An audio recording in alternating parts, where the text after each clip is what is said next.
Go ahead, take the mic. You can ask any question you want. Miserable, vicious, horrible. Go ahead. All right. Hand her the mic. Why don't you hand her the mic? Well, she says she has to hold it. Explain that one to me. Go ahead. Wouldn't you say that President Obama's hubris has gotten him in a lot of trouble? Wouldn't you agree with that? Well, I would say something's gotten him in trouble because we're certainly not doing very well. You know, we have 93 million people in this country that don't have a job.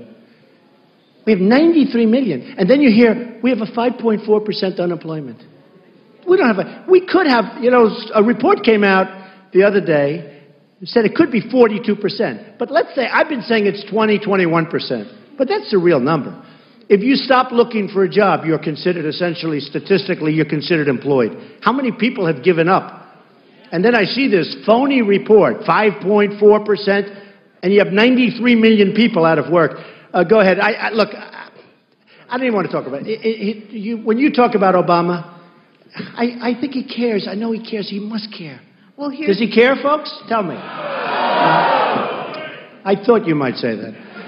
Go ahead. Well, here's my worry. I think he does care. Here's my concern, is that people say that you have a bit of hubris as well. I don't think I'm speaking out of line there. Right, that's okay. But how are you going to get people who are tired of that kind of stuff to... Well, I think we're very opposite people, though. I do think we're opposite. But how are you going to get them to vote for you? I know. Well, you know, it could be that doesn't... Yeah, it could be that doesn't happen. I mean, hey, look, I'm putting myself out there. It takes guts to run for president. And even these other guys, it does.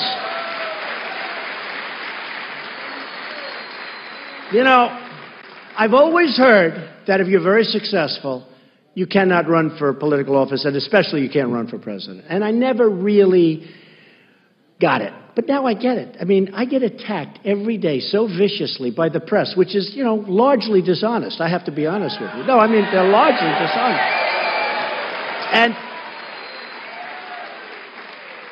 And in all fairness, no, I mean, I've had some incredible I've met some really talented political reporters, but there's a lot of dishonesty going on and purposely going on, and you really wonder what's going on. But it takes courage to run for president. And I would say this, for the politicians that run, probably not so much. That's what they do. They run, they lose, they win, they run, they keep running. But for a person to come out of the private sector, especially somebody that really has had great achievement. John McLaughlin, the McLaughlin report, he's a good guy. He said the other day, he was arguing with one of the people on the panel, he said, I don't understand you. He said, this is a man of great accomplishment or achievement. Why do you think he shouldn't run? I saw it with some of the on the debate, which, by the way, the polls all said I won the debate. Can you believe it? You know, if you listen...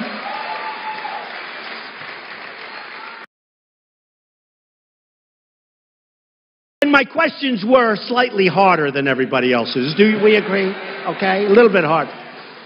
But you know, I've seen some of the things I've seen in the political circuit. It really does take a certain amount of courage. And when I made that decision, that final decision, I'll tell you, it went right up to the wire. I just took a deep breath. I said, here we go. And I said, ladies and gentlemen, we're going to make our country great. I'm running for president. And I just said, oh, I've done it. Be something so special. And you know, as well as I've done in business and all of that, it's so much, this is so much more important, what I'm doing now. It's just so much more. I'm building buildings, and they're wonderful and great. I'm building one on, think of this one. I'm building one on Pennsylvania Avenue, right next to the White House, between the White House and Congress, the old post office. Okay? It's great. It's, by the way, under budget and ahead of schedule. Is that nice? Wouldn't that be, right? It'll open far ahead of schedule, under budget. It'll be one of the great hotels of the world. I love doing that. Doral in Miami, Turnberry in Scott. I mean, I do great stuff, the most I can. But that's all. This is so important. That won't even matter if our country falls apart. And our country's falling apart. And I just wanted to do this. And you mentioned wall. I mean, I will build the greatest wall that you've ever seen.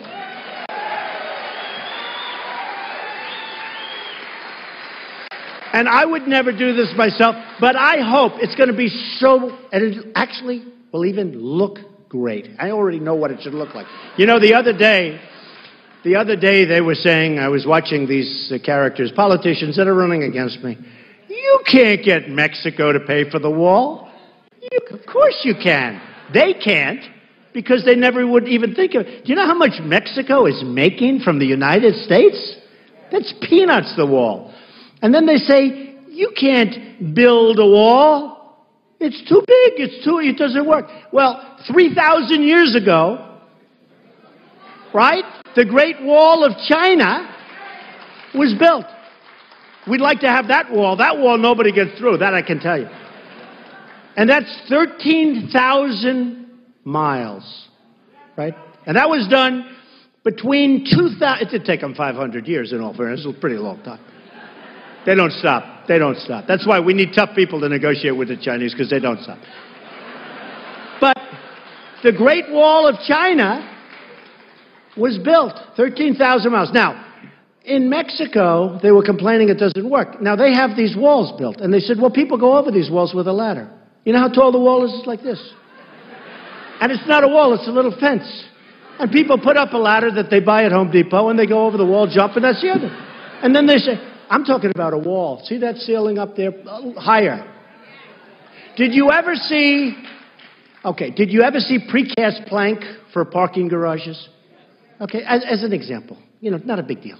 I'm a great builder. What I do best in life, in all fairness, I build. Which is good, because your infrastructure in this country is crumbling. Isn't it nice to have a builder? A real builder. So, you take precast plank, it comes 30 feet long, 40 feet long, 50 feet long. You see the highways where they can span 50, 60 feet, even longer than that, right? And you do a beautiful, nice precast plank with beautiful everything, just perfect. I want it to be so beautiful, because maybe someday they're going to call it the Trump wall, maybe. So I have to make sure it's beautiful, right? I'll be very proud of that wall. If they call it the Trump wall, it has to be beautiful. And you put that plank up, and you dig your footings, and you put that plank up, there's no ladder going over that.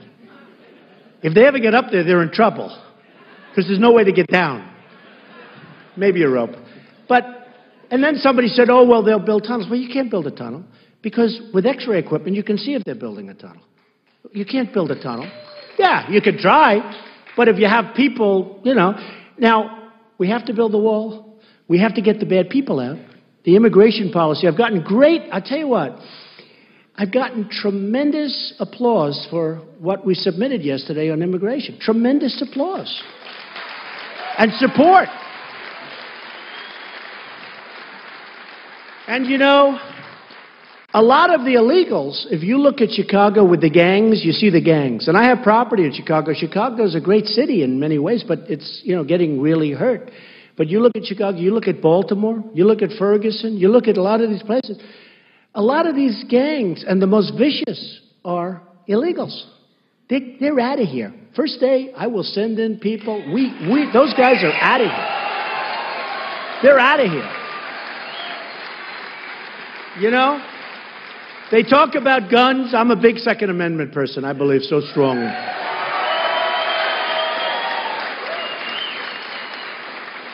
Big. But they talk about guns, and you look at Chicago. Do you know that Chicago has the toughest gun laws in the United States by far? And people are getting shot with guns all over the place, okay?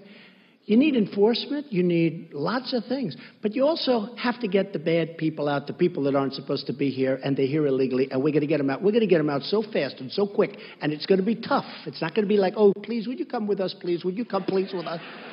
Because, you know, these law enforcement people, and I know the guys in Chicago, your police commissioner's a great man. They can do it if they're allowed to do it. I know the guys. New York, I know them. They're great. Bratton, great. Great commissioner. They can all do it. They can all do it. But they have to be allowed to do their job. They have to be allowed to do their job. So, we're going to make our country a really wonderful place. When when I was criticized the other day by Hillary, and also the same day with the same word by Jeb, same day they said, my tone.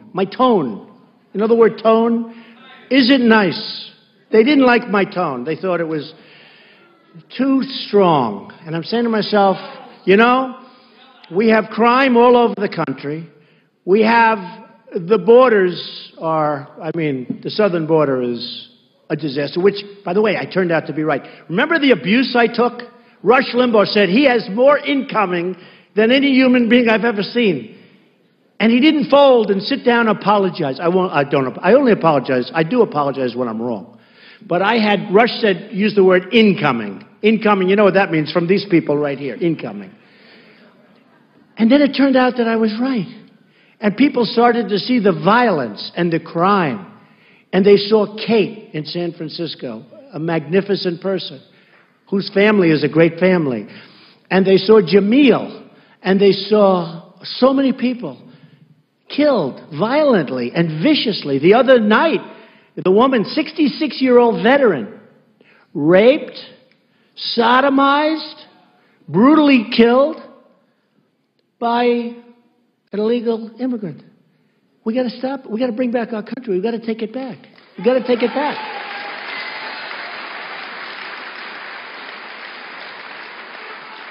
Okay. Yes, ma'am. Go ahead. Right here, Mr. Trump. Okay, go ahead. Yes, sir. Young man. Hello, Mr. Trump. Hi. My name is Caden. I wanted to know if being president is so hard, why do you want to be president? Oh, that might be the best question I get all night. Great question. So if being president is so hard, why do I want to be president? Because I love this country, and I know that I can make it great again. I know it. For you. You know? And really for you. These folks, they've seen it, but it's for you and people your age, because when they get to be our age, if we keep going the way we're going, it's going to be a very unattractive picture. Yeah, yes, sir, go ahead. I was coming today and I went on your website to see some of your policy positions, and the only thing there is immigration reform. So I was just wondering, can you speak to any of your other plans for policy? Well, I did a big policy position on immigration, and I think most people really like it. Certainly, it seems that it's been very popular. We're going to be doing a lot of policy positions, and you know, I say this and I mean it. When I want a deal, I don't sit down and say, well, let's see, I'm going to get 14 points. You know, the press, I actually think the press, are you a member of the press? I actually think the press wants policy, you know, the so-called policy positions more than the people, if you want to know the truth. Because when I sit down, and I really enjoyed, and I really feel we've hit something special with the immigration policy position. It's very formally done with a lot of people, including Senator Sessions, who's a terrific guy. But, you know, when I do transactions, I've made a lot of great deals. I don't sit down and say, well, let's see, I'm going to mark down 14 points. First thing I'm going to do is call somebody. Next thing I'm going to do is get on an airplane. You know, it doesn't sort of work that way. You go in and you get it. Doral in Miami, everybody wanted it. I heard it might be available. I got on a plane, I went down, I scooped it up before anyone knew what the hell was going on. Does that make sense? We got to, you know, we have to have flexibility. When you do 14 points, you know, the second point may change. And it may be much better than the second point you put down on the policy position. Maybe much better. And that will throw off the rest of the points. But they'll throw it off for the better. I'm doing the policy positions, and I'm doing tax papers. I want to put H&R Block out of business because it's too complicated. No, it's too complicated. But when it comes to policy, I'm going to give you wonderful policy positions. But I just want to tell you, the great people, and this is including politicians, of which there are very few. There are very few. But because they're only good at one thing, and that's getting reelected. And that's really all they care about, if you ask me. But it's really true. Are there any politicians in the room? Because there are. I'm not talking about you. I'm talking about everyone else. But if you look at policy positions, we're going to be putting out some very good ones, but you need flexibility. And if you don't have flexibility, you're not going to make the great ones. I mean flexibility in the proper way. The proper way. As an example, I could give you policy on dealing with China. China is killing us.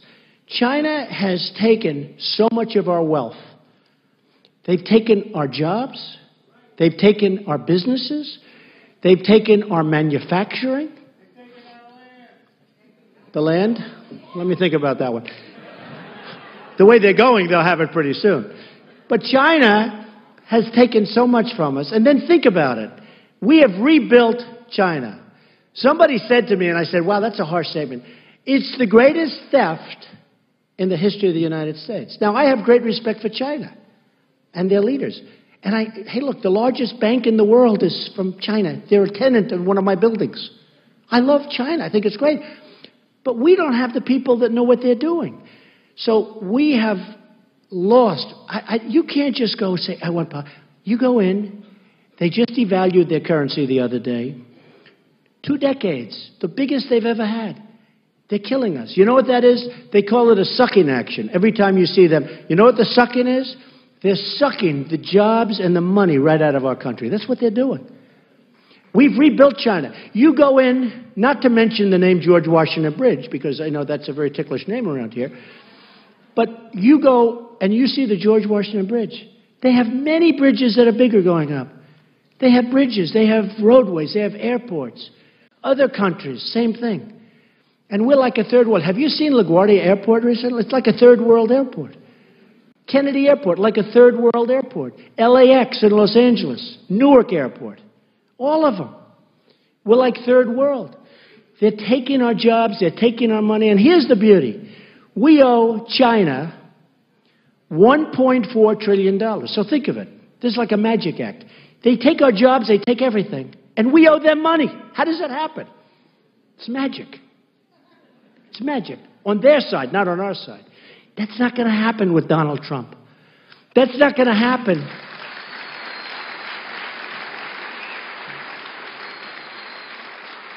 That's not going to happen when I tell the Carl Icahns and others like Carl, do me a favor. Take a look. Because it's not going to happen.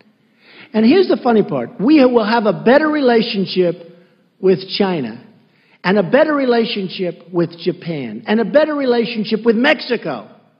We don't have a good relationship with Mexico, right? Do we have a good relationship? Remember Sergeant Tamarisi?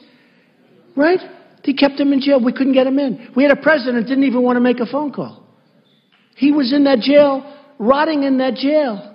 And I helped him with Greta and some people, and I helped him financially. And finally, he got out, but he was in there so long. She was terrific. By the way, without her, you probably wouldn't even, he'd still be there. But they don't respect us. I would say, let him out now. He will be out. He will be out. It's the messenger. No, it's the messenger. You know, I'll give you another example. I mean, if you look, our 4 prisoners. Now, I think a nuclear deal is very important, but we should have doubled and tripled up the sanctions and made a real deal, okay? Because I think having a deal is great, but we have to have a real deal. The worst thing we can do is a bad deal, and that's what we have, right? But we have 4 prisoners. Was 3, now it's 4. They added the reporter, but we had 1 in there because he's a Christian, he's a minister. Because he's a Christian, he's in jail. We don't have anybody even talking. So I say, how do you make a deal without getting them out? And before they even started, Kerry, who's a baby. I mean, here's a guy goes on a bicycle to go on a bicycle race. He's 73 years old. He's in a bicycle race. He falls. He breaks his leg during the negotiation. And I tell everybody, and you probably heard it, I swear to you, I will never be in a bicycle race as long as I'm president.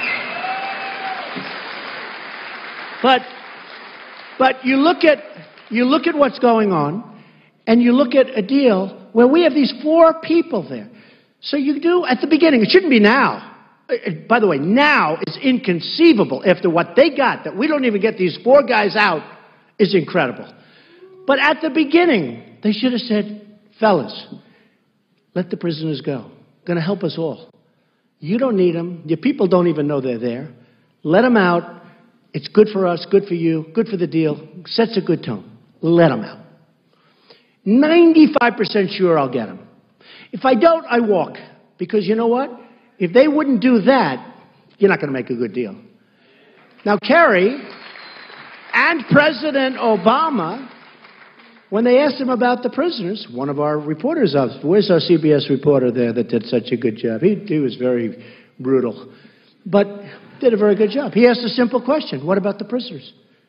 And what President Obama said, and what Kerry said, and Kerry said it like it was inconceivable. I didn't want to bring it up because I didn't want to complicate the negotiations. Do you believe this?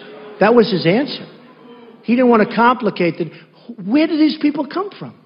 You know, it's interesting. We're fighting against them in Yemen. I guess in theory we're fighting against them in Syria. We're fighting all over the place. They don't want to talk about those things as part of the deal because they don't want to complicate a deal.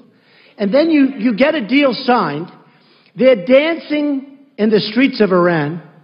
They're calling for the destruction of Israel and the destruction of the United States.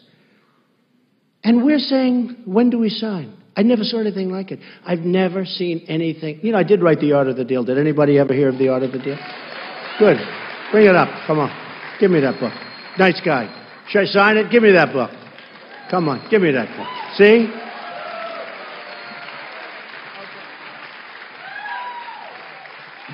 Great.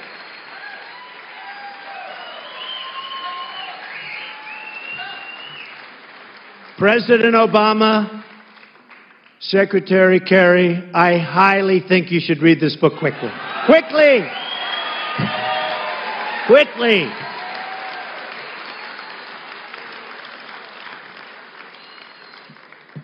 Okay, man. Catch it? Good. Thank you. Later. We'll do it later. So, there's so much that can be done. There's so much potential. And the potential is the people. We have great people. We have amazing people. They just want to do it so badly. They want to do it so bad. Every time I go out, we have massive overflow crowds. Now, what's the press?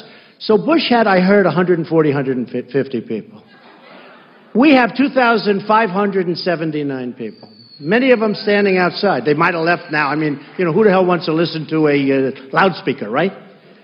But we have way over, you know, that's the exact count. They'll probably say the crowds were about equal. Oh, they were equal. But that's the way they are, very dishonest. But we've had an amazing, amazing time in New Hampshire, and it's just a special place. Go ahead, let's do two more questions. Make them good.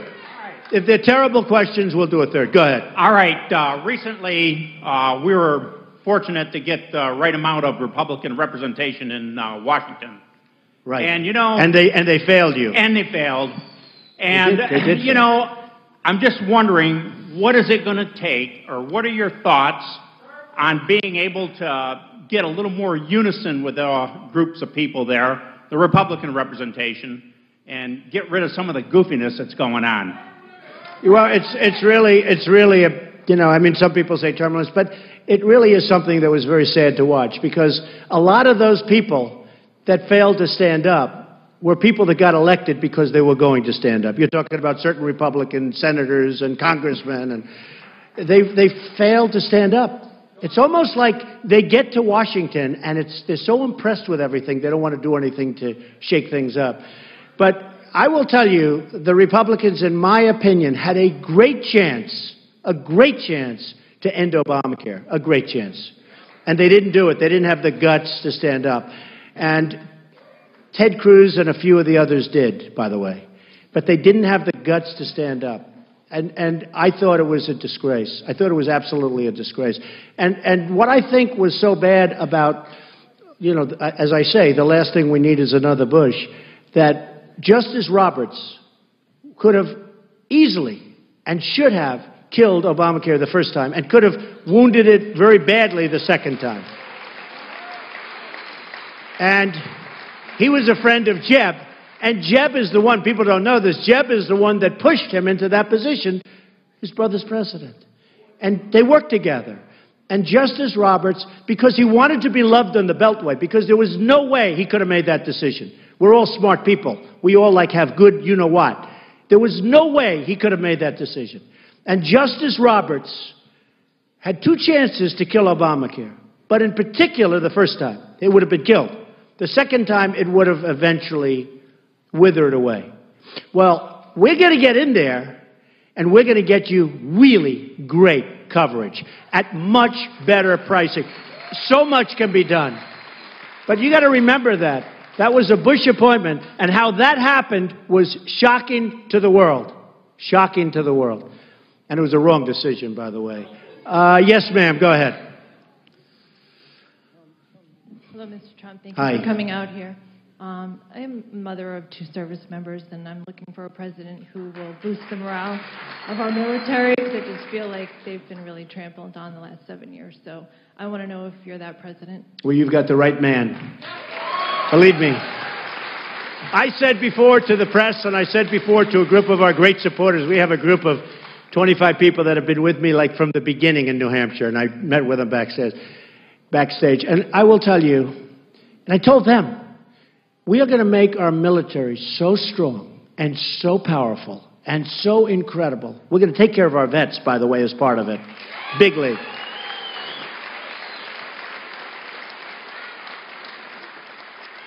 But we're going to make it so strong and so good that we won't have to use it. Nobody's going to mess with us, folks. Nobody.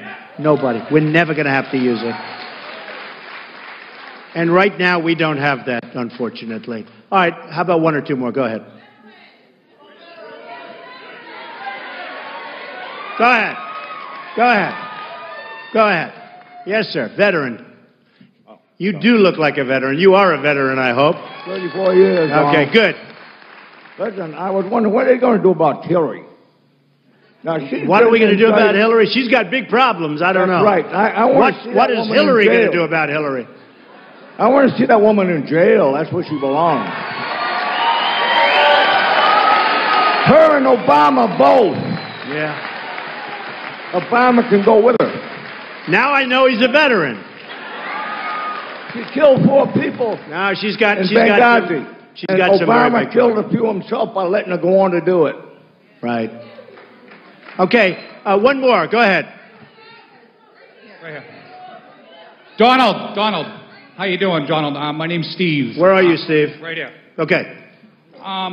Very touchy subject to talk about at a debate like this, but as a lot of us here believe in faith in God, I wanted to find out where you stood, where this country was founded over 300 years ago by the Constitution of the Pilgrims that came over here and founded America. Right. We were founded under God. There's a monument not too far from here that's like the largest storybook of how America was created under God. Right. It seems like in politics for the last 300 years, we've been getting further and further away. Church being removed from state. I think that's right. Showing our children that there is something to have hope for, and to eliminate all this crazy stuff in society, we need to get back under God, I think, is trying to get our country back.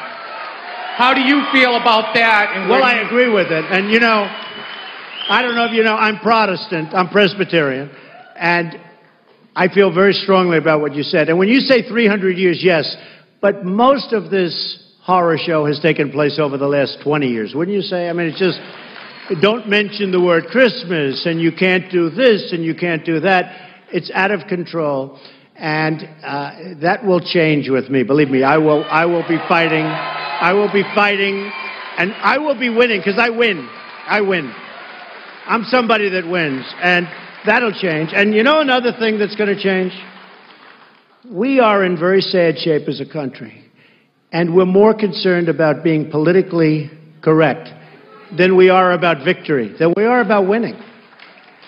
And I think that's all fine, but we're not going to be so politically correct anymore. We are going to get things done. We are going to make this country special.